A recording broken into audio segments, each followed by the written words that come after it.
Hi, this is Mark from LongIslandWatch.com, and today, a quick release. I finally did the SKX013 on the Strapcode bracelet. A lot of people have been asking for that modification, so I've done it. I've got a video of it. We'll compare it to the 013 to the 007, maybe so you can make a more intelligent decision about which one might be right for you, because really it all comes down to really what you like, because both of them will fit a wide variety of wrist sizes. Before we get there, I'll just do a quick wrist check, kind of like almost like a black and white day. I'm wearing the 007 with the dome sapphire, which a lot of you, well, basically they sold out. More are coming. And then the Mako 2 USA with the white dial. You know, a lot of people email me and say, oh, I love the Mako 2 USA. What else do you recommend that's like it? And I mean, there are other Seikos and stuff, but honestly, I don't sell the watch, but I really cannot recommend it enough. I think it's an amazing watch, especially in white, because there's not many white dial divers. Usually you're black, so you're blues, or it makes nice blue, but the white is awesome. Anyway, let's head on over and check on out the SKX013 on the Strapcode bracelet.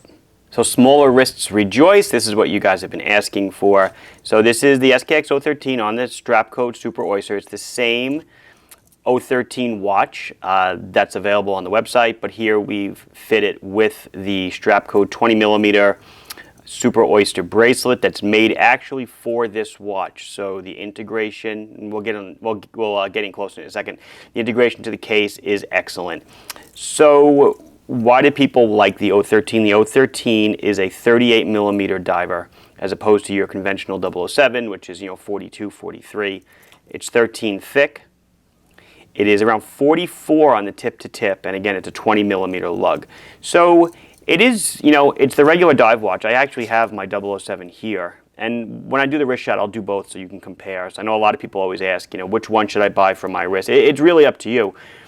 At my wrist size, at 6 3/4, I can wear either one, and I do wear either one. I actually usually favor the larger watch simply because I just like the size of it, a little more wrist presence. So the watch is, again, your standard 013. So I guess the specialty here is the bracelet. So let's get on the bracelet a little bit.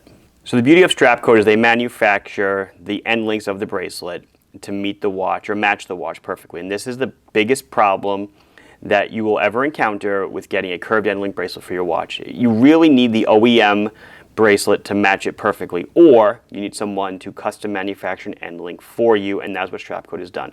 So this is like that 3D end link. It's got, you actually feel the center link. It's not a real link, it's one machine piece, but it has texture to it. You can see the raising of the center link a little bit, kind of like a mock breaking.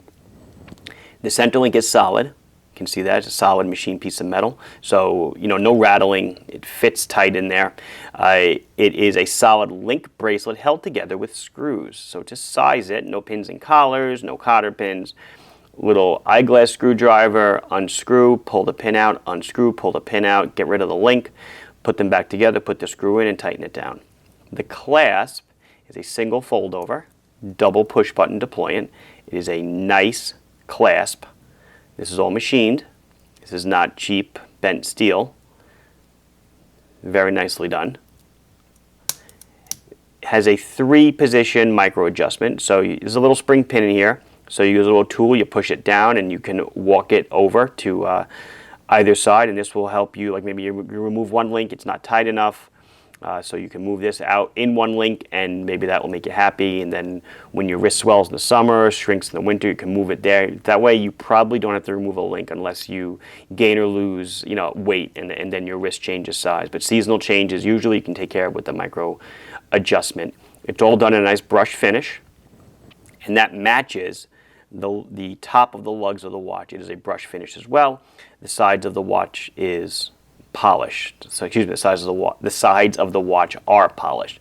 So that's about it. It is around $349 with the bracelet installed. What I'll do now is I will try it on, and I'll also do a comparison to my 007 so you can see how both of them look and maybe make a better decision on what's right for you. So here is the SKX013 on my 6 3/4 inch wrist at 44mm tip to tip. It really fits perfectly. Obviously, like I said, I wear a 007 normally, so this is really, I'm not going to say undersized for me. It is still perfect for me, but I just prefer the presence of the larger 007, and let's check that one out now. So here is my 007 on my 6 3/4 inch wrist. Like I said, I simply just like the size of the larger watch, but here you can see them in comparison, and you know, the 013 is certainly smaller. Very similar watches, a little different design cue. The seconds hand is a little bit different. But other than that, you know, if you don't see one without the other, sometimes they are difficult to tell apart. That's about it. We'll wrap it up now. Oh, before we finish, I know people are going to ask, are we going to do sapphire crystals for these? And yes, I will eventually. That's on the long-term plan, but I certainly will. It should be noted that because we only changed the bracelet, the water resistance integrity of the watch is not altered, unlike the sapphire upgrades we do. So 200 meters is still the water resistance of the watch. Anyway, this has been Mark from LongIslandWatch.com showing you the SKX013 on the Super Oyster bracelet. Please like this video if you enjoyed it. Please subscribe to the channel if you have not done so. And if you have any questions or comments, put them down below, and I will be sure to address them as soon as I can. Thank you for watching. Bye-bye.